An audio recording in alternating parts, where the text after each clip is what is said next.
Okay, so we're going to talk about wrongful convictions, and the kitten is here, so she's just going to be a nice aesthetic. If you're new here, my name is Rebecca. My husband's wrongfully convicted 23 years ago. So this kitten, our son and him got me for my last birthday, and she's my BFF. Anyway, on to the subject. So it's crazy to me how so many people, like I wish more people understood wrongful convictions and how this happens. And the things that we don't know and we don't see because of the ways that people get out when they've been wrongfully convicted. Not all wrongful convictions are going to lead to an exoneration. Of course, you hope for that. You want that. But states don't have, it doesn't benefit them to have exonerations because A, it makes their, whole operation look shady. But also a lot of states do give some sort of compensation for wrongful convictions. So it's not uncommon for people to get out in other ways when they're wrongfully convicted.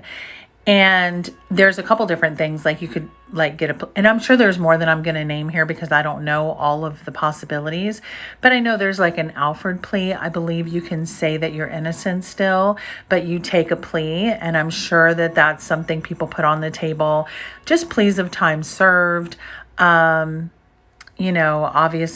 like the other ways would be like drop the charges, which would be exoneration essentially, especially if they decide not to recharge you.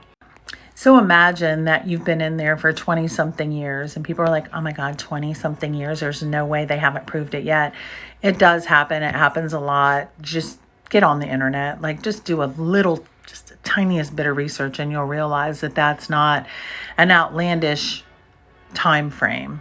What was outlandish is when, and it's not outlandish, it happens, but people have been exonerated with 40 and 50 years of wrongful convictions. And our mind does not want to let us believe that that could happen, but it definitely can. So the actual percentage of people that are wrongfully convicted that you can see online now, it's going to be exponentially more than that, because that is not speaking to the people who got plea deals or took Alford pleas or whatever else. That's not speaking to that. So wrongful convictions are just not as uncommon as you think. And everybody who says that their husband or loved one is innocent is actually not lying. If you've never been touched by the system, you may think that, but once you see how this beast works, you'll understand it.